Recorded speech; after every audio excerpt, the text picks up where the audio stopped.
Ошентип улуттук коопсуздук комитети соңку бир суткада бир нече мурдагы жана азыркы атка минелерге кум төрүшүнө байланыштуу айып койду. Дагы бир нече саясатчылар сурак берип жатат. Айрымдары кармалышты. Кармоо жана сурак алуу менен коштолгон соңку өнүгүүлөрдүн чоо жайын алдыда эксперттер талдайт. Берүүбүздө талкуулайбыз. Анда сөз Айзада Касмалиевада.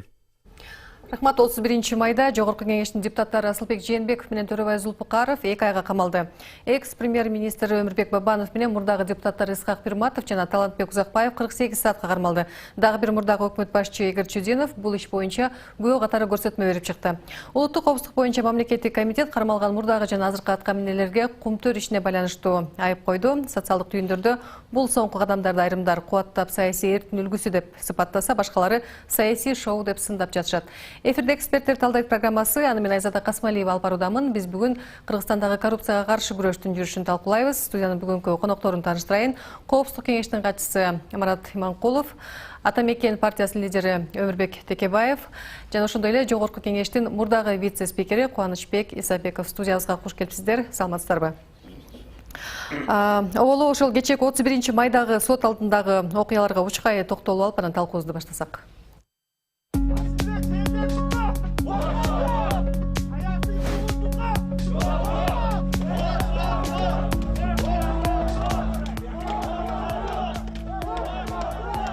Садыр Жапаровдун өз убагында 2012 жылында инициативаны кабыл алышпай коюшту деп ошону постезге коюп атышат. Бул туура эмес деп эсептейбиз. Бул кылмыш иш эмес да. Ар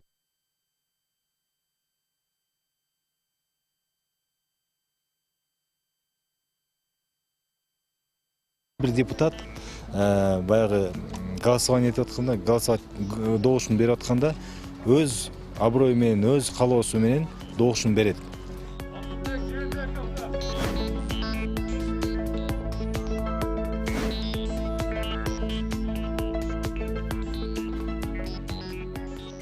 Просто не понимаем, в чем его подозревают или в чем могут его обвинять. Бүгүнкү суракта Өмүрбек Бабановду ал премьер-министр болуп турган учурдагы кумтөр маселеси боюнча учкай гана сурашты. Ага коюлган айыптоонун мазмунун түшүндүрүшкөн жок. Ошондуктан Өмүрбек Бабанов да, анын адвокаты катары мен да аны эмнеге айыптап жатышканын жана эмне үчүн кармашканын түшүнбөй турабыз. За что его задержали?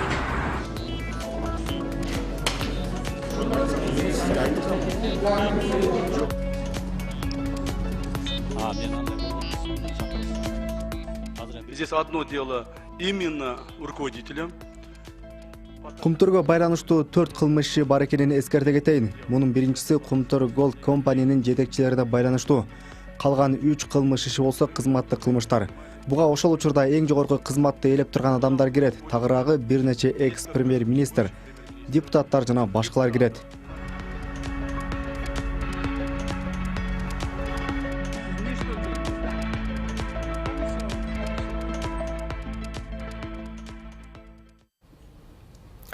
Азыр өзүңүздөр көргөндөй, буга чейин Атайын кызматтын төрагасы Камчыбек Ташиев Кумтөр кенинин ишмердигинин иликтөөсүнүн алкагында бир нече киши камакка алынарын парламент эскерткен эле. Ошентип бул күндөрү бир нече ошол 2 депутат кармалып, камалды. Айрым саясатчылар сурак берип жатышат. Бүгүн айрымдардын баш коргоо чарасы дагы каралып жаткан кез. Сиздерге негизи эле бул соңку окуя кандай таасир калтырып жатат? Кубанычбек мырза, сизден баштасак. Негизи бүт Кыргыз элине таандык жер байлыгы бар. Мамлекетке менчик. Аны бирөө өз кызыкчылыгына колдонгондой, өз көмөчүнө гүл тартканда акысы жок. Муну эске алышыбыз керек. Дүйнө жүзүндө эч ким өмүр бою бийликке отурган киши жок. Ал кеткенден кийин дагы бирөө ошондой болушу мүмкүн. Ошон үчүн бул күнөөсү жок кишини кармап атса, мына юристтер турат, профессионалдар, алар дагы жоопко тартылат. Бирок эгер далил болсо, биз аны колдоп эч качан көчөгө чыкпашыбыз керек. Аныкталсын. Аныкталбаса, анда кечирим сурасын. Бизде көп фактылар болуп келет. Мисалы Алмазбек Атамбаев мына Өмүрбек Текебаевдин мыйзамсыз камалды деп сотто чечим чыгарды. Ошол эле Садыр Жапаров да азыр сотко берсе, канча камакта отурду. Бул кишилер азыр компенсациясын алыш керек. Ошондой эле азыркы кишилер, азыркы кечээ камакка түшкөн кишилер таза болуп чыкса, анда бүгүнкү ошо камаган кишилер да жоопко тартылышы керек. Бирок мамлекеттин байлыгын тескери чечип өз кызыкчылыгын биринчи очередке койгон болсо ал кишилер сөзсүз түрдө кусуп бериш керек. Кайрачы бюджет мамиле тартыш болуп турганда мисалы мына Сергей Ибрагимов эч кандай күнөөсү жок болсо да 100 миллион сом которуп берди. Мен атуулдук катары ага колдоо иретинде айтар элем да. Андай мырзалар чөнтөгүндө тыйын болуп турса мамлекетке элге жардам катары. Ошол эми иш козголгуч акты төлөгөн жок да, туурабы? Иш козголгондон ал кишини текшерүүсүндө бир да тыйын карызы жок болуп чыгыптыр. Аны эч ким камайын деп же болбосо чакырык алып иштебей калган жок. Ал өз ыктыяры менен төлөп берип атат. Эми кечеги баягы резонанстный кишилер камакка түшүп калды да, ошон үчүн элде да арасында ар кандай мнение болуп атпайбы, ар кандай талкуулар болупчу. Эми күнөөсү жок болсо бул кишилер чыгышы керек кайра. Бирок сот уже 2 айга бербеди мөөнөтүнчү. Андан сырткары сиз азыр жана Максат Сабировду көргөзүп атасыздар, телевизордон көрдүк. Ал депутат болгон. Мисалы депутаттар эми ал келген мыйзамга же макул же каршы деп добуш берет. Ошол эле маалда депутаттардын бул парламенттин контроль функциясы бар. Закондор кандай аткарылышын деп. Эми биздин убакта дагы мен да жетектеген комиссия түзүлгөн болчу. Бирок сот биздин ишти токтотуп салган да, мыйзамсыз түрдө токтотуп салган. Анан эми азыр бул көмтөрдүн тагдыры чечилип атат. Мен бир чети бул бийликке чечкиндүүлүккө барганына ыраазы болгум келет. Ошол эле маалда толук кандуу даярдык көрүш керек да, утулуп калбагандай болуш керек. Утулуп калсак жеке эле центрдин акциябыздан кур калбастан Кыргызстандын көмтөрүнөн алган гендер бар. Ошол эле Россияда, Тыва республикасында, Канадада, мына өткөн жылдан баштап алтын казылып, Турцияда жана Монголияда биз кур калабыз андан сырткары. Андан сырткары утулуп калсак, биздин элчиликте да менчиликтер бар. Движимый, недвижимый. Так, мисалы Берлинде элчилигибиз турат. Америкада бар, Минскте бар, Ташкентте бар. Ошолордун баарын арестовать этип чыкса эмне болот? Каражаттарын биз утулуп калабыз. Анан биз деген жапайы мамлекет болбошубуз керек. Ошон үчүн даярдыкты серьезно көрүш керек. Ал жерде ЭБР бар. Мына ЭБР Европа банк уже заявить этти. Кичине туура эмес кылып атат Кыргыз өкмөтү деп. Дүйнөлүк банк бар. Кыргызстан аяктан да карыз алган кредиттерибиз бар. Анан бул жерде мыйзам чегинде болуп, анан биз ута тургандай болуп барбасак, бардыгы келип ошол соттор менен өтөт. Биздин закондор мүмкүнчүлүгү бар. Ошону толук кандуу колдонушубуз керек да, эл аралык сотко даярдык көрсөтсө. Өмүрбек мырза, ошол саясатчылардын жообун тобун суралып жатышы, кармалып камалып жатышы, бул анда мыйзам ченемдүү эле көрүнүш беле? Кумтөр Кыргызстандагы эң чоң кен. Ал Кыргызстанга миллиардтаган доллар пайда алып келиш керек эле. Мындан кийин да миллиардтаган доллар пайда алып келе турган потенциалы бар. Бирок 2003-жылы түзүлгөн кылмыштуу Кыргызстандын кызыкчылыгына каршы келген көз боямалуу келишимдин негизинде бүгүнкү күнгө чейин ал башка субъектлердин кызыкчылыгына иштеп келип жатат. Ошондой договорлорду билип туруп кол койгон жетекчилер бизде бар. Ошоларды так ким экендигин аныкташыбыз керек. Алар тиешелүү жоопкерчилигин кеч болуп кетти деп жоопкерчиликтен камактан кутулса да, бирок юридикалык бааны алыш керек. Эмне үчүн? Анткени Кубанычбек Эбаяк айткандай, бизди эл аралык сот күтүп отурат. Эл аралык сотто биз кумтөр боюнча келишим башынан эле коррупциялык экендигин, президент өкмөтү баш болуп кол алдындагылар тапшырма берип зордоп ошентип жасатып аткандыгын далилдеп алып барсак, дүйнөлүк коомчулукта коррупция дегенге ошол Канада деле, Америка деле, Европа деле терс билдирет. Бүгүн баарын массалык түрдө кармап, ошону далилдеп аткандыгынын себеби бул өч алуу же пиар катары карабастан биз далилдик базабызды бекемдөө катары караш керек. Ал эми конкреттүү кармалган адамдардын күнөөсү жөнүндө айтсаңыз, ал боюнча биз азыр билбейбиз. Эми тергөө балким бир нерсени билет, кармаганына жараша. Алар дагы муну жашырбастан ачык айкын коомчулукка УПКнын мүмкүн берген чегинде элге тааныштырыш керек деп эсептейм. Болбосо азыр сиз айткандай бүдөм көйлөр жарала берет. Марат мырза, жакында эле ошол коррупцияга шектелген адамдар башка буга чейинки коомчулуктун көз алдында кармалып, колуна кишен салынган менен кийин ошол миллиондогон акчаларды кайтарып берди, тергөө менен кызматташты, айыбын мойнуна алды деген негиз менен үйүнө кое берилген учурларды, кийин ошол жазасы жеңилдеп айып пул менен кутулган учурларды коомчулук аз гана күндөрү угуп билип атат. Анан бул жолу дагы кармалып жаткан атка минелерге ошондой мүмкүнчүлүктөр берилип калышы мүмкүнбү? Негизги азыр жана көрсөтпедиңиздерби, кече талапташтар бар, бул саясий куугунтук же болбосо кээ бир айтып атат, сиз айткандай кылып муну камап туруп анда мындай сүйлөштүк, кайра эртең чыгарып берет деген айтып атат. Мен буга азыр кошула албайт элем. Эми мен азыр мынакей коопсуздук кеңешинин катчылык ордуна бир 2 жума эле болду келгениме. Негизги мен азыр милдеттерим көбүнчө билесиз коопсуздук маселелери. Баткенде болгон окуялардын баары абдан бизди абдан кырдаалды абдан катуу талдап, жакшы мамлекеттик даярдыктар көрүү маселеси мына биринчи орунда турат. Анан эми бул коррупция жөнүндө айтканда мына бүгүн кече камалган биздин депутаттар бул саясий куугунтук жок деп мен точно айта алам. Эмне үчүн дебейсиздерби?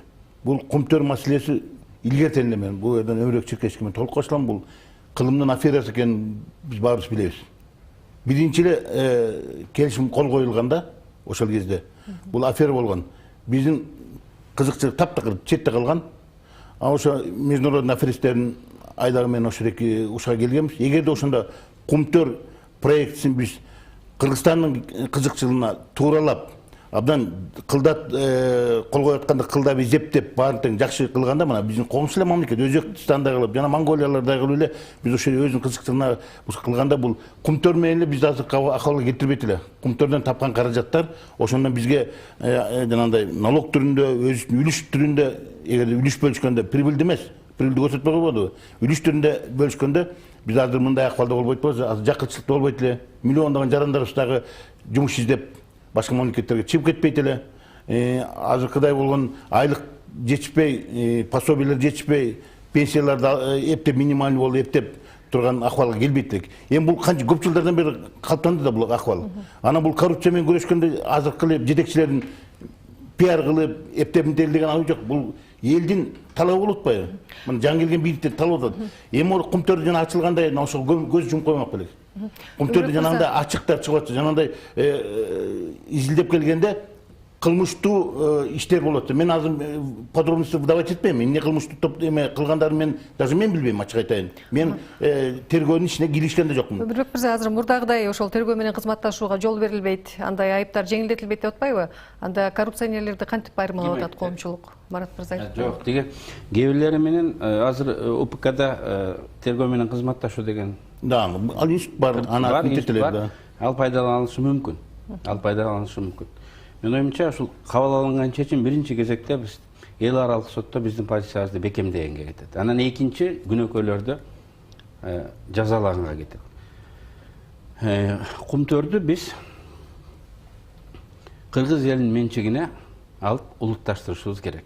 Бул зарыл. Артка жол жок. Аны алыш үчүн биз баардык саясий күчтөр, Кыргызстандын коомунун баардык группалары бир муштун болуп биригишибиз керек. Бул жерде эч кылтыңдап, мындай коркуп, үркүп, мындай шек саноого жол бербешибиз керек. Эл аралык практика, эл аралык укуктук базалар биз кумтөрдү улутташтырганга жол берет. Мисалы, Бириккен Улуттар Уюму кабыл алган 5 хартия, резолюциялар бар да. Ушул жерде табигый ресурстардын жана байлыктардын эркин эксплуатациялоо укугу жөнүндө деп мамлекеттин укуктары жөнүндө айтылган. Мамлекет элдин кызыкчылыгы үчүн, мамлекеттин кызыкчылыгы үчүн чет элдик гражданинден же уюмдан өзүнүн бизнесмендеринен ар кандай менчикти тартып алып койгон толук укуктуу деп жазып алды. Сот өзүнүн ички соттун чечими менен. Бирок разумный баасын төлөп кайтарып бериш керек дейт. Биз кумтөрдү тартып алсак, анын баасын биз аныктап беришибиз керек. Качан беришибиз керек? 10 жылда беребиз. 300 миллион доллар болот экен. 300 миллион долларды 10 жылда беребиз деп түшкөн пайданын эсебинен кутулсак дагы болот. Баары коркутат, кокуй кумтөр деген национализация кылса 3 миллиард, 4 миллиард доллар акчага жетпейт дейт. Кумтөр Голд компаниянын 12 жылкы отчетунда бухгалтердер. Анын балансында анын стоимость баасы аныкталган. 615 миллион доллар. Макул быйыл 700 миллион болсун. Анын бирок 67% биздики да. Ошондо жарымынан азын төлөп берет экенбиз. Төлөп беребиз деп соттон чечим чыгарыш керек. Алар бизден карыз болуп калды. Карыздын эсебинен жаап койсок болот. Ар кандай жолдору бар. Алар тескеринче бизден карыз болуп кутулуп кеткенине сүйүнүш керек. Мен эми убакыт көп, эл аралык ушундай окуялар, прецеденттер көп болгон. Ушул тапта айрым аткаминерлердин дагы баш коргоо чарасы каралып жатат. Сотто биздин кабарчыбыз Токтосун Шамбетов азыр окуя болуп аткан жерде биз менен түз байланышка чыкмакчы. Токтосун, соңку маалыматтар менен бөлүшө кетесиңби? Азыр эмне болуп атат ал жерде? Саламатсыздарбы? Азыр биз 1-май райондук сотунун алдында турабыз. Негизи буга чейин биз улуттук коопсуздук боюнча мамлекеттик комитеттин имаратына турганбыз. Бүгүн 1-майда айрым укмтур иши боюнча депутаттар сурак алуусу улантылды. Алардын бирин ошо санай кетсек, Максат Сабиров, ал ошол 2013-2012 жылы укмтур комиссиясы боюнча суракка чакырылганын, бирок эмнеге кандай экенин тергөөнүн мындай купуялуулугу үчүн кол коюп берген үчүн айта албастыгын билдирди. Ошондой эле биз Дастан Жумабеков экс-спикер депутаттын дагы кирип чыкканын, бир 2-3 сааттай УКМКнын имаратына кирип чыкканын көрдүк. Бирок ар кандай маалыматтарды ал дагы ошол укмтур иши боюнча суракка кирип чыкканы айтылды. Бүгүн ушул адамдар сурак берди. Андан сырткары Рыскелди Момбеков дагы азыр кирип кетип, улуттук коопсуздук мамлекеттик кызматында ал жерден чыга элек. Ал ошол улуттук коопсуздук боюнча мамлекеттик комитетине кирип бара жатып, эмнеге чакырганын түшүнбөй жатканын жана ошондой эле эгерде баардыгысын чакыра турган болсо, башка адамдарды дагы чакырышы керек, негизи тандалма сурак болбошу керек деген пикирин журналисттерге билдирип өттү. Маселен, ал ошол азыр жаңы эле шайланган финансы жана экономика министри Акылбек Жапаров дагы чакырылышы керек болчу деген пикирин айтты. Ал азырынча чыга элек. Ал эми көчө 31-майда кармалган Өмүрбек Бабанов, экс-премьер-министр, мурдагы депутаттар Узакбаев жана ошондой эле Исхак Пирматов дагы 48 саатка камалганы белгилүү болуп, бүгүн бөгөт чарасы ушул 1-май райондук сотунда каралары кабарланган. Саат 6-7-лерде келип ушул иш каралат деп турган болчу. Бирок азырынча ошол 1-май райондук сотунун маалымат кызматы менен байланышыбызда иш түшө элек деп билдирди. Бирок анын тарапташтары ушу бүгүн каралат дейт. Азыркы учурда күтүп жатабыз.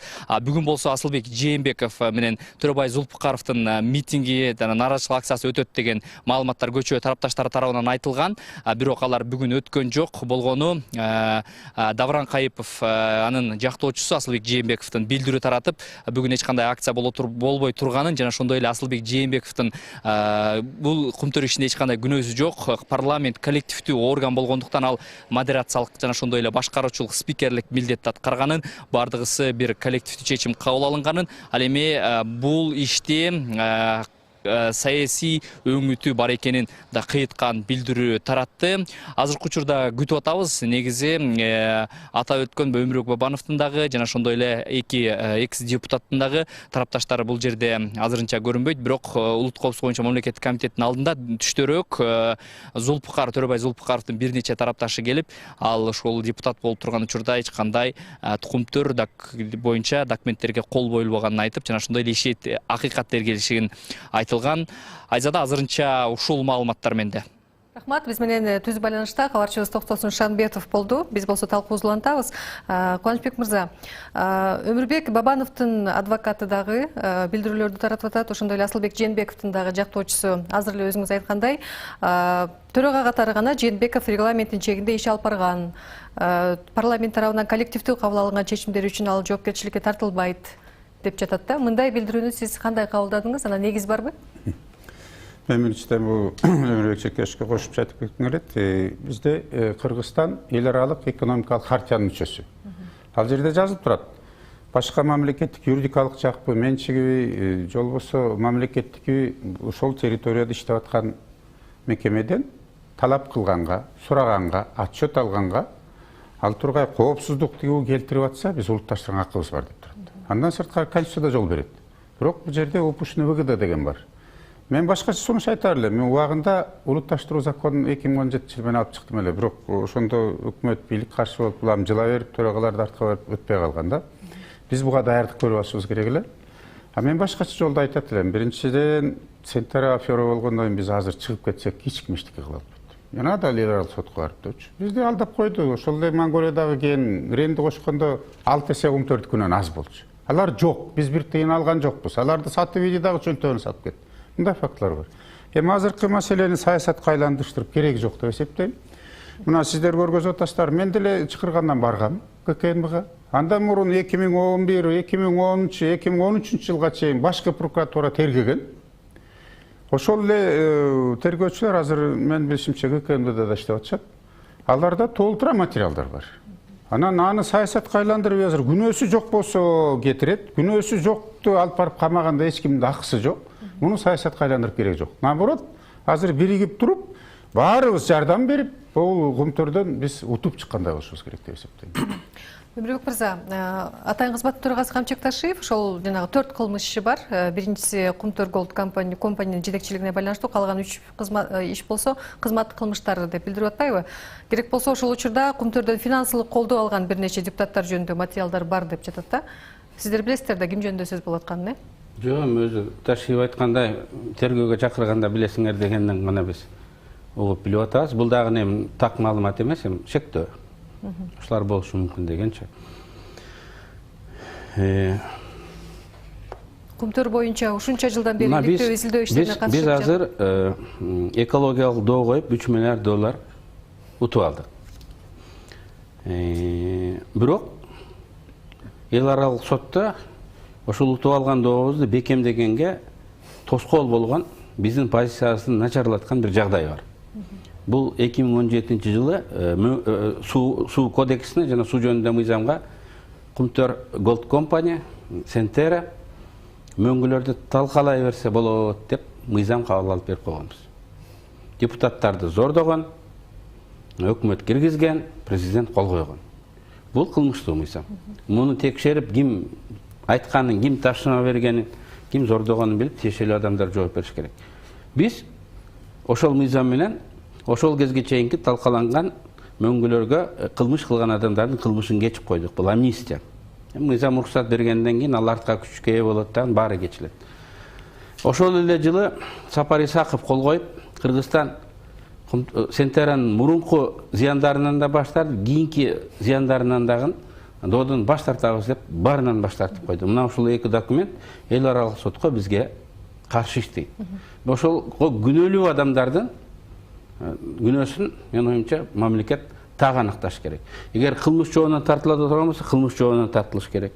Эгер да анын иммунитети болуп, депутаттарды болуп, башка жол менен ал кылмыш жообуна тартылбаса, бирок алардын туура эмес кылгандыгын саясий баа берип, моралдык баа берип, эл журтка жеткиришибиз керек. Мына миллиарддаган долларды көзгө басар кенибиз жөнүндө сөз болуп жатат. Марат мырза, ошол Центера Голд азыр Кыргыз өкмөтүнүн сотко берүүгө камынып жатат. Анан ошол мурдагы президент, премьерлер баш болгон жетекчилер камалып, азыр кылмыш иши козголуп жатканын ошол эл аралык арбитражга таасири жөнүндө сөз болуп атпайбы? Бир алышатуучу факторлор бар деп.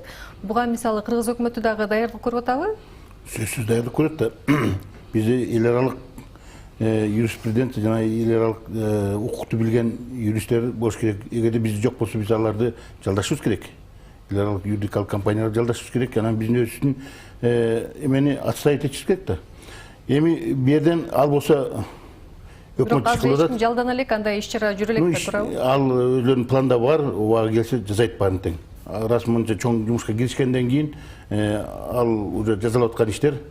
Анан экинчиси мен айтайын дегем дагы жана сөзгө биз азыр мындай айтып атпайбызбы, бирөөнү куугунтукта. Эми куугунтуктан арты эмне болоорун баарыбыз билебиз. Аны биздин жетекчиси да билет, биздин президент Садыр Жапаров да билет. Анын башынан өткөн бул куугунтукта. Мына алыс кетпейли жанында мына өбүрөк чиркешип турат. Мына куугунтуктап туруп, саясий өңүттө камап коюп, аягы эмне менен бүттү, мына бул иш азыр жаныбызда турат. Бүт акталып бүттү. Ал заман өттү го деп ойлойм да. Анан булар азыр жанагы силер сурат кайсы иш боюнча деп. Жана 3 кылмыш иши боюнча, бирөө жанагы экология келтирген зыян боюнча турат, анан 3-өө беркитип атат. Мына ошонун негизинде бирөөлөр кандайдыр кол койгондор, бирөө ошондой өкмөт башкарып турган, беркилер депутат болуп турган, не обязательно спикер катары кол койгон жок. Депутат катары может кандайдыр бир жагдайлар бардыр. Аны биз билбейбиз азыр. Аны баарын жайып ачып калбайт тергөө. Буга келгенде айтылат. Мына биздин позиция мен деле айтып атам.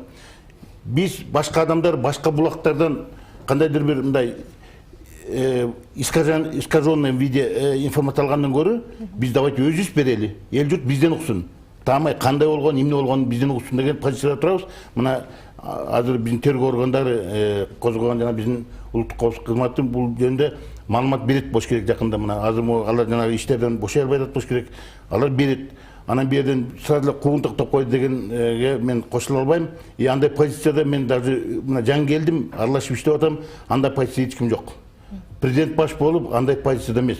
Биз элдин астында жүзү жарык, эл берген ишенимди аткарып, мына мамлекетибизди жакшы жолго жылдырып, коопсуздуу мамлекет түзүп, экономиканы чыңдап, мына ошо экономика чыңдаганга Кум-4 проекти да ошого бизге керек да. Бул деген эбегейси чоң суммадагы акчалар жөнүндө сөз болот аякта. Биз өзүбүз биздин экономика жумшак этип турганда мен жана да айтып кеттим. Биз башкача акыбалда болмокпуз азыр. Кубанычбек мырза, Кыргызстанда ошол 30 премьер-министр. Мен кошком келет да. Азыр сиз айткан кенде Кум-4дө кеп акча эле эмес. Кеп улуттук кадыр бар ар намыс жөнүндө да кетип атат.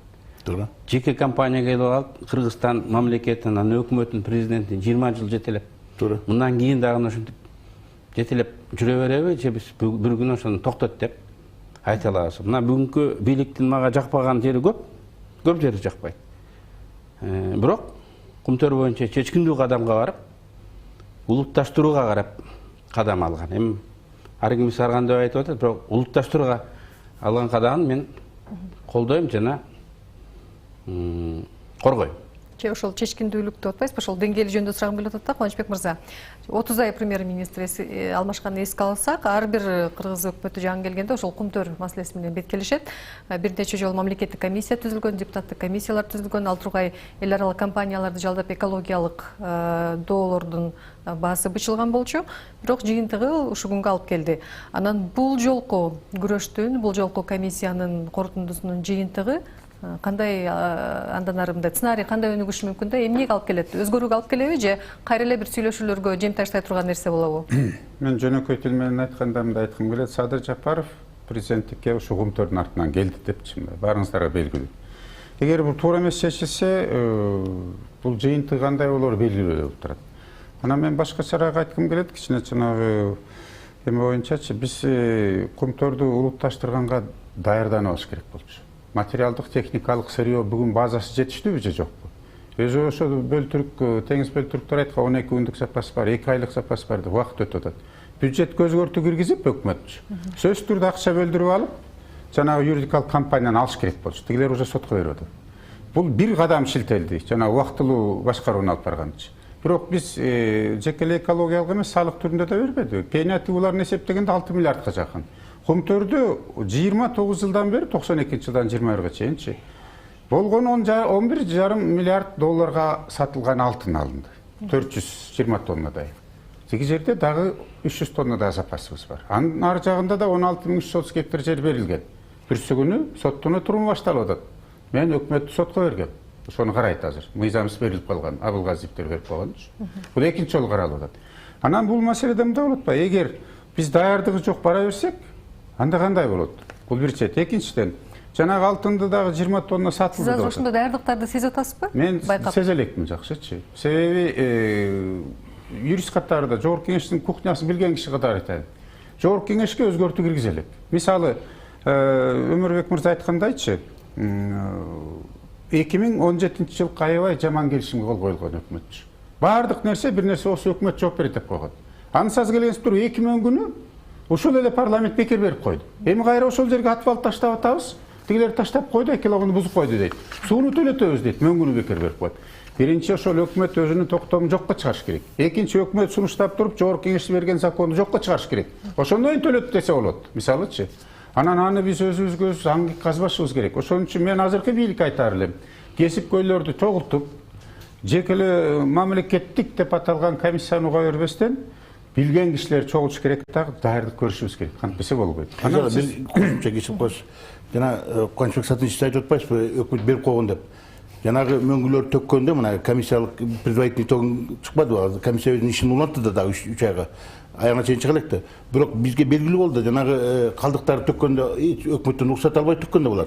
А жанагы Өмүрбек айткан мыйзам кийин 17-жылы чыгарганда, жанагы суу кодексине өзгөртүүлөрдү киргизгенде, анан ошондо жанагы мөңгүлөрдү алат деп. Ага чейин деле булар калдык салып төгүп келгенде, ага чейин эле экологияны талкалап келишкенде, бир да өкмөт ошол эки калдыктар төккүлө деген бир уруксат жок экен. Мына предварительный эме туура, анысы туура. көрбөдүкпү? Бирок бизде ошол кайда төгүп атат, эмне көргөн жок беле өкмөтчү? Алдыргы органдар бар да, бизде экология агенттиги бар. Мына ошол жерде сөз болот да, мына ошолордун баары тең азыр көрүп туруп, кылмыш жасалып атканын көрүп туруп, ошолордун баарын азыр эми жоопко тартылыш керек да. Жооп бериш керек да, элдин астында мамлекет каршы деген жерим жок. Бирок ошону мыйзамдаштырып коюш керек да. Бекер берген мөңгүлөрдү кайра төлө деп айтыш үчүн аны жокко чыгарыш керек да.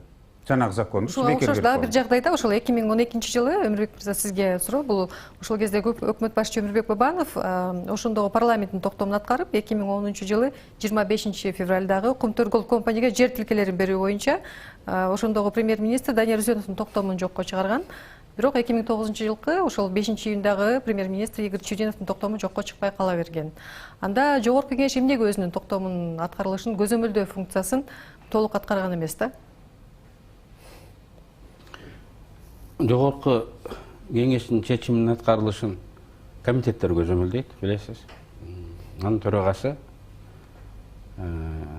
ишке ашырат. Координациялайт. Жогорку кеңеш өзү да көзөмөлдөй алат. 16.000 гектар кайткан. Биз кайткан деп билебиз да. Мына бүгүн сиз айтып атасыз, ошол бир токтом жокко чыкпай калган экен. Булардан өкүнүчтүү. Балким ошону пайдаланып, Абылгазиев кайра ошол 16.000 гектар жерди берип койгондур. Эми юридикалык мүчөлүштөр, мен бүгүн сизден биринчи жолуктум. Мен билген киши катары айтайын. Бул маселени мисалы Данияр Үсөнов кетип калаарында, бул март айында 24-тө болгон окуя, 7 апрелде революция болду 10-жылычы. Эч кандай өкмөттүн чогулушун өткөрбөй туруп берип койгон экен. Мен муну 11-жылы бул больницада жатып бир информация келгенде мен текшерген. Ал убакта менде жөнөкөй эле жаран болуп калган 10 жылдан кийин, 7 апрелден кийин. Бирок ошону иликтеп атып мен ал токтомду таап алган. Анан Финпол арыз жазган. Муну силер иш козгогула да жокко чыгарып өкмөткө сунуштагыла. Тилекке каршы ошондо Атамбаев премьер-министр болуп калды. Мен ал кишиге да сунуш жаздым, жооп бербей койду. Заказной кат менен да жибердим, жооп бербей койду. Анан мен сотко бергем. Бул жерде международный экономический сот. Судья Карагулова, менде чечимдер турат. А дегенде өкмөт дагы Бабанов премьер-министр болуп калган. Геология, Кумтөр баары каршы болду. Мага ошондо мен айттым, бул деген тендери жок, эчтекеси жок, берилип калды. Жер налогу төлөнгөн жок, упущенный выгода төлөнгөн жок. Эмне үчүн такыр ушундай болуп калды, силер жокко чыгарыла муну депчи. Ошондо 3 отурумунда утканбыз. Андан кийин баары бир жогорку кеңештен өкмөт аткарбай атканда мен жогорку кеңеште 16 депутатына таратып берген бул материалды. Анан Бабановду өкмөт чакырып, парламент чакырып ошол эле кысмак алганда премьер-министр Бабанов жокко чыгарган бул токтомду. Андан кийин Абылгазиев кайра жана конституционный соглашение деп, мисалы 10-жылы, 9-жылы бизге жогорку кеңешке, мен да депутат болчумун, келген ратификация келген закондо аларда жок болчу. Мен бул коопсуздук комитетине да жазып бердим. Шуну текшерсеңер депчи. Же төрага, же орун басары Өмүрбек Шекеш жакшы билет. Визит этиш керек. Депутаттарга таратылыш керек. Токтом же бир нерсе чечим кабыл алат. Ар бири билиш керек. Комитет караш керек. Сунушталат. Мен мисал көргөн эмесмин андайдычы. Анан ушундай мафия болуп атса, Абылгазиев кайра берип коюп атса, эмне Абылгазиев эмне президент Сооронбай Жээнбеков кайтпай туруп берип койду дейсиздерби? Жол болсо мен силерге далил катары айтып берейин. Акаевдин убагында, Бакиевдикинде, Отунбаеваныкында, ал тургай бул Алмаз Атамбаевде президент болуп турганда бүт Кыргыздын алтынын, күмүшүн жекелей Кумтөрдүн баары тең Номус банк аркылуу сатылып келген. Россиянын. Эмне үчүн биздин банктан эмес? Андан кийин бул Сооронбай Жээнбековдер келгенде Москванын банк аркылуу сата баштады. Эмне үчүн биздин улуттук банктан сатпайбыз? Мисалы, байлык пайызы бул жерге калса жаманбы?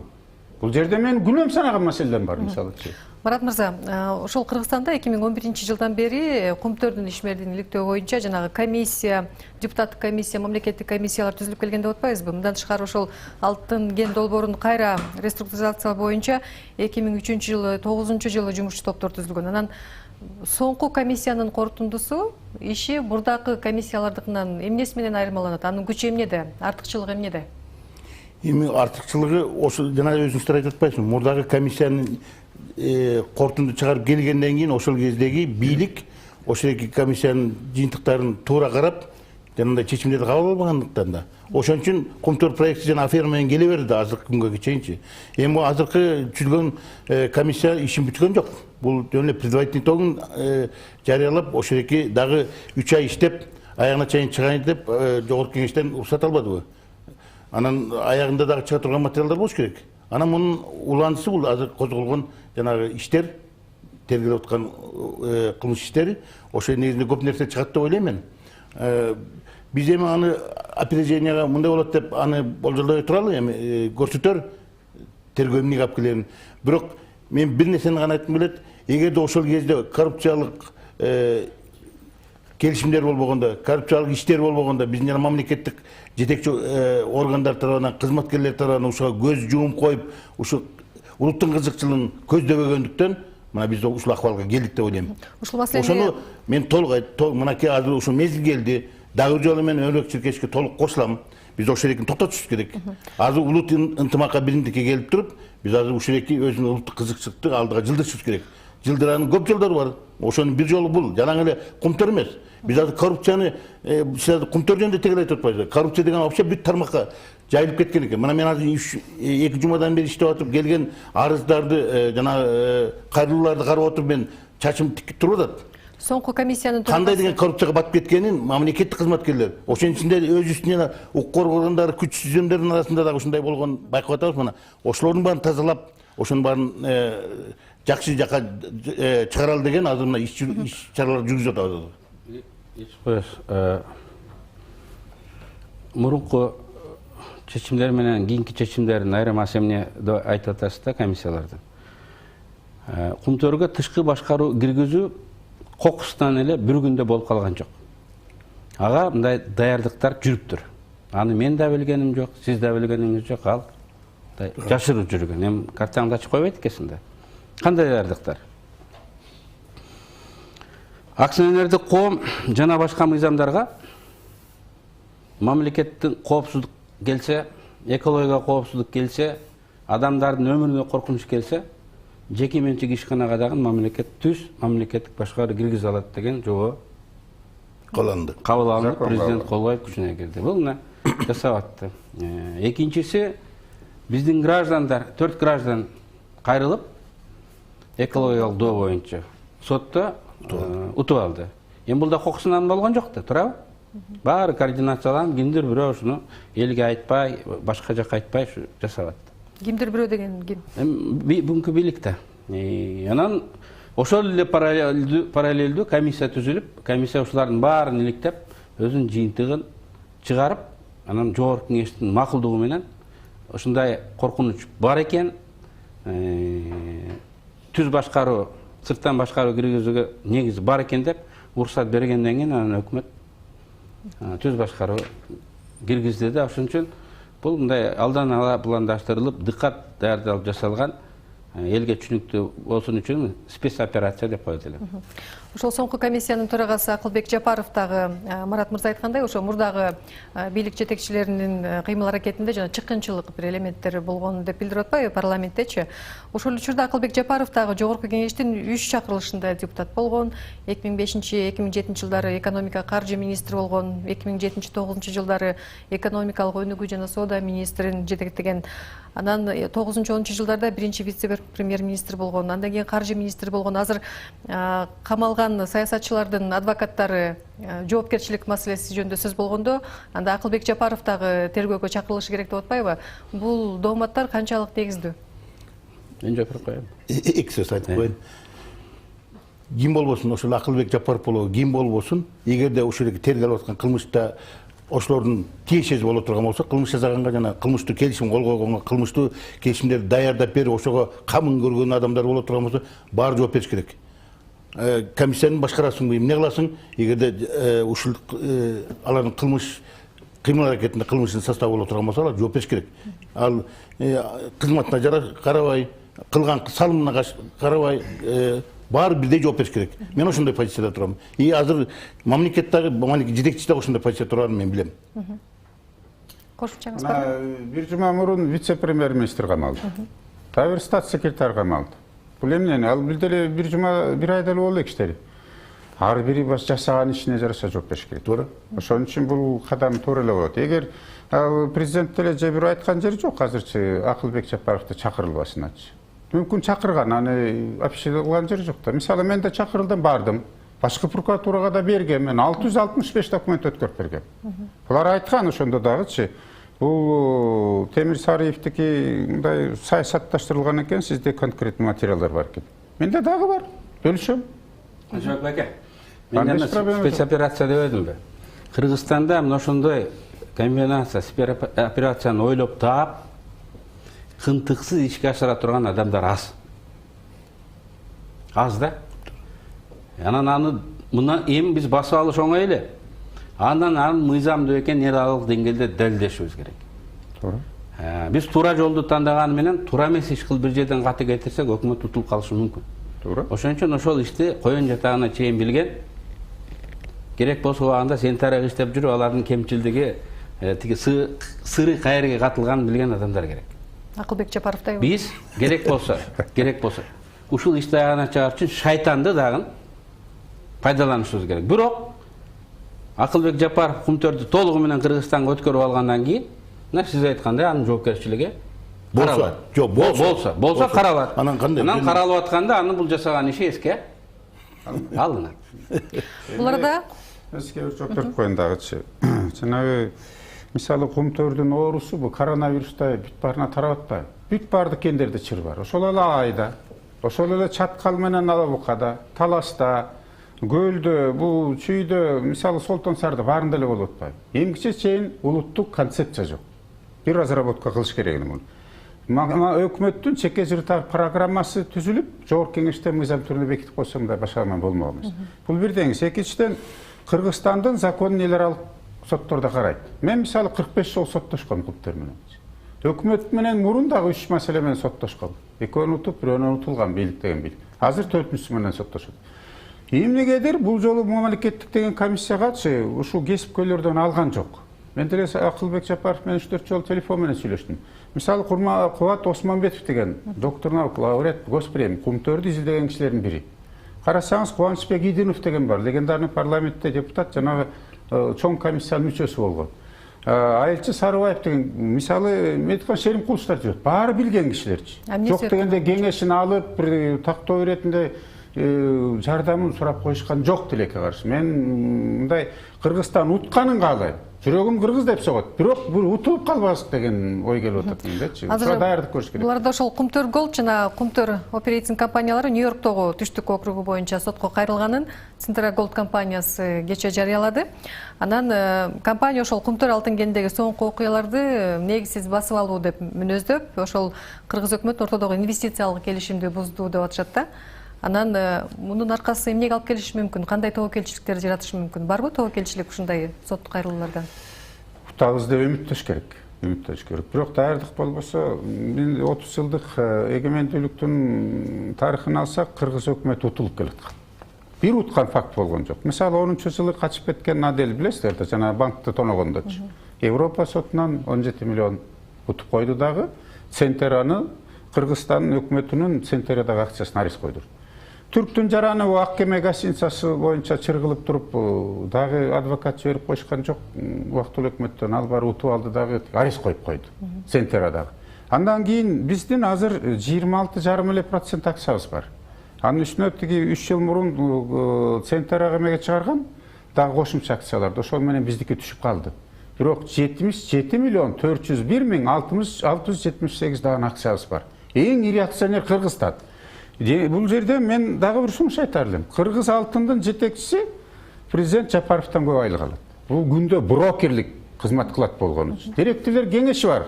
Ошондо 3 мырзабыз отурат. Вице-президент Центрантко отурат. 20 миңден доллар айлык алышат дагы бир Кыргызстанга бир выездной чогулуш өткөрдү Кумтөргө кетип. Ушул жерден бир совет директоров чогулуш өткөрүп, Центранын акыбалын, Кумтөрдүн акыбалын, Хвастар Калычан жел менен сүйлөшүп койдубу? Жок. Биз деген тарых кечирбейт. Кудай кечирбейт. Биз Хвастар Калыча менен калып калсак. Мен азыркы бийликти көп сынга алгым келбейт. Аракети бар. Кыйын келди, маарда келди. Бирок жана рекультивацион фонду дагы алып келсе бул жерге жакшы болот эле. Азыр бул жерден биз аңгек менен калып калганда мүмкүнчүлүк акыбыз жок. Биз деген утушубуз керек сөз. Утуш үчүн даярдык керек бизге. Ошол экен. Биз азыр талашып атабыз да, өзүбүз бир мындай бир пикирге келе элекпиз. Утуш үчүн улутташтырыш керек. Жөн эле басып жата берген Biz өзүбүз батыр дегенибизден чет элдегилер сиз айткандай жапайы варвар баскынчы деп эсептеши мүмкүн. Эл аралык деңгээлде улутташтырып, анын үчүн 2 мыйзам кабыл алышыбыз керек, жогорку кеңеш. Ошонун баарын даярдап коюш керек. Анан кийин улутташтырып, акчасын төлөп беребиз кел деп, карызды эсептешебиз. Сен 3 миллиард карыз экенсиң. Биз сага 300 миллион доллар беришибиз керек экен. Кандай кылабыз деп эсептеш керек. Карызды сиз айткандай экологиялык доо менен эмес, башка себептер менен дагы, шылтоолор менен да карыздарын көбөйтүш. Салык менен да карыздары бар. Бизге төлөбөй койду. Мисалы, Боро кенинен 42 тонна алтын алды Центера. 42 тыйыны Кыргызстанга келген жок. Кайда ошол акча? Ренгенин ушул эле Центера кайра эле Канаданын компаниясына Барик Gold компания сатып ийди. Кыргызстандын үлүшү кайда? Биздин гендин эсебинен алынган 4 мамлекетти генден кургалбайлы деген мен айтып атам. Ошо биз даярдык көрүп алсак. Ошол Центра Gold компаниясынын президенти жана ошо баш аткаруучу директору Скотт Перри ошол буга чейин ушул биз Кыргызстандын өкмөтүн талкууга бир нече жолу чакырдык, бирок алар байланышуудан баш тартууда. Биз Кыргызстандын бийлиги менен конструктивдүү диалог жүргүзгүлгө дале даярбыз деп атпайбы? Кандай диалог болушу мүмкүн? Менин позициям ачык, или капитуляция, или национализация. Азыр кандай сүйлөшүп алып, 100 миллион доллар акча алып келдик, 200 миллион доллар акча алып келдик десе да, чөнтөгүнө 400 миллион бул бийлик салып койду деп эл да ишенбейт. Туурабы? Сүйлөшүп алды дейт. Марат мырза, бийликти бир гана жол бар, бул национализация болуш. Мына биз так позициясы барбы азыр бийликтин? Так позиция болгондугу үчүн азыр ушундай кадамдарга барып атат да. Мынакей жана бөлтүрүктүү ошол жерге жетектетип койду. Азыр комиссияны түзүп, комиссия болсо болгон ачыгын чыгарып атат. Андан тышкары жана соттотуп алдык 3 миллиард доону, экологияга келген зыянды. Үчүнчүсү көрүнүп турбайбы тиги козголгон кылмыштар. Эми кылмыш дагы буларга чоң кепилдиктин бири болот да булар. Кылмыштар ошонун баары далилденет. Жана коррупциялык иштер менен алынган. Ошол кезде жанагы 2003 дагы Центраны түзүү келишими, 2009 дагы келишимдердин баары тең мына ушу кылмыш иштеринин негизинде мен ойлойм, ошону кошо тергелип, ошол эки кандай кызыкчылыктарда ошол кол коюлган, кимдер турат ошо кызыкчылыктын арасында, улуттук кызыкчылык кантип сатылып кеткен, мына ошонун баары тергөөдө билинет деген менин ишеним бар. Ошондуктан бизде жана утулуп калат дегенден да биз бир нерсеңиз кошулам, биз даярдыкта болушубуз керек. Бир жана соответствующий специалисттер болуш керек, баардык расчеттор болуш керек. Ал жана кеп жок. Биз даярдык болушубуз керек. Туура ура менен барып ута албайсың эчтекени. Бирок жана кылып аткан иштерибиз ошонун кепилдигинин бир чекеси болуп атат да. Анан дагы көп иштер бар астында. Анткени азыр инвестициялык климат жөнүндө дагы маселе козголуп атпайбы? Азыр Кыргызстандын экономикалык абалы абдан оор, бюджет таңкыстыгы бар. Анан инвестициялык климатка ушул соңку окуялар кандай таасирин тийгизиши мүмкүн? Мисалы, ИБР заявить этпеди. Инвестицияны. Канада менен тиги Англиянын элчиликтеринде жазып атат инвестор депчи. Инвесторлор силер качырып атасыңар деп ачык элечи. Мен башкача айтар элем. Бул Центра түзүлүп, канадалыктар Камека келгенде инвестиция деген болгон эмес. Булар Кыргызстандан 10.070 гектар жерди алып туруп, ошону залогко коюп туруп алып келген. Мен баягы Санжар Айтматов менен Чыңгыз Айтматов алып келип, Бирштейн ошону баштабады. Бирштейн эл аралык изилдөөдө жүргөн, бул аферист киши да. Коңшу эле Өзбекстан, Казакстан, Россияны киргизбей салган. Биз бекер алып келип ады көкөлөт. Мейли эмичи, мынданчы. Бул жерден аларды инвестор болгон 50 миллион алып келишкен. Фабриканы деген Кыргыз мамлекети алтыны менен пайызы менен берип кутулганбыз. Эми азыр бул жерде мен Өмүрбек Чиркешевке кошулгум да келет, мен башка сунушту айткым келет. Биз азыр Центрдан чыгып кетсек, эч кандай национализациясы жок эле биз алып калабыз. Көмтөрдүчү. Чыгып кеткенге толук далилдер болуп атат. Бизди алдады. Тиги чет мамлекеттеги 3 келинин 3 тыйыны жок. Кайда жок? Жок. Биз алып кетсек, алып койсок, анда ким эмне кыла алат биздичи? Мен башка жолду сунуштайм. А улутташтыруу экинчи этап. Азыр мисалы убактылуу бийликти алып келди, убактылуу башкаруунучу. Бул биринчи шагы болду. Улутташтырууга барсак, биз жанагы УПШны ВГД улар төлөп калабыз. Анысыз биз эгер Центраны силер афера кылдыңар, алдап кеттиңер, биз эчтеке алган жокпуз деп туруп чыгып кетсек, эмне кылып алат? Шуну айтсаңыздар. А негизи такыр болбой баратса, биз айла жок улутташтырууга барышыбыз керек. Бирок биз ага даярдык көрүшүбүз керек. Тетиги жерде келишимдерди азыр түзүп, 1 жылдык жок деген запасыбыз болбосо, азыр бизде 29 плюс болгон тиякта минус болуп атат. Фабрика тоңуп калса эмне болот? Коопсуздук жагын бул программа башталып электе да мен Марат мырзага айтып атам да, силер карабасаңар Центраны тиги бирдемени ачып ичсе эмне болот? Булар деген жанагы мөңгүлөр жөнүндө наблюдение баарын тег компьютерден алып салып атпайбы. Ал тургай мен да бир мисал айткым келет. Бийликке мен сын айтканга деле акым бар. Бирок мен сунуш катарда айтайын. Теңиз бөлтүрүк кандай да кыйын специалист болсо дагы алтынды ал сатканга акысы жок. Бизде кыргыз алтын бар. Анын үстүнө Центра менен келишимде эч ким жокко чыгара элек. Дүйнөлүк биржа баалары бар. Анан бизде башаламандык болуп кетип атпайбы? Мисалы алар айтып атат, тиги Акылбек Жапаров экөө пресс-конференция өтүп. Биз деген улуттук банкка 20 тонна алтын саттык деди. 29 миллион долларга деди. Эртеси улуттук банк айтып атат, булар калп айтып атат, биз алган жокпуз дейт. Ошол түнү эле Центра эме чыгарып атат. Бир поддельный счетко 29 миллион которулуп атканын биз блокировать этип койдук депчи.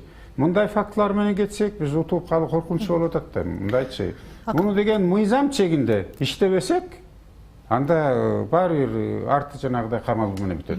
И мамлекетке чоң зыян келет. Акыркы суроолор болсун, ошол саясатчылардын жоон тобунун азыр суракка чакырылып, камалып, кармалып жатыштын өзү бир саясий чөйрөгө кандай таасир этиши мүмкүн, Өмүрбек мырза? Саясий деңгээл, сапат. Алмаз Атамбаев октябрда бир 2 күнгө чыкканда айтты го. Мен президент болгондон кийин эмес, президент боло электе отуруп чыксам болмок экен.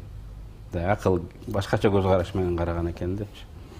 Эми эч ким түшпөсүн түрмөгө, бирок бир ай отурабы, 2 ай отурабы тооба деп өзгөрүп чыгат. Алар өзүлөрү эле эмес, аны көргөн, уккан, жанында жүргөндөрдүн баары өзгөрөт. Мен бүгүн кармалгандарды күнөөлүү деп айта албайм. Аны эч ким айта албайт. Күнөөсү жок болсо аларды тезирээк чыгарып үй бүлөсүнө мындай кошуш керек. Бирок күнөөлүү адамдар жооп алыш керек. Биз азыр кечирип койгонго укугубуз жок, анткени андан Кумтөрдүн тагдыры көз карады. Сиздерге чоң рахмат. Биздин убакыт эфирдеги жыйынтыкталып калды. Биз бүгүн Кумтөр жана коррупцияга каршы күрөш маселесин талкуулаганга аракет кылдык. Биздин бүгүнкү программабызга Коопсуздук кеңешинин катчысы Марат Иманкулов, Ата Мекен партиясынын лидери Өмүрбек Текебаев жана Жогорку кеңештин мурдагы спикери Кубанычбек Исабеков катышты. Бүгүнкү программаны мен Айзада Касмалиева алып бардым. Кайрадан эфирден жолугушканча жакшы туруңуздар.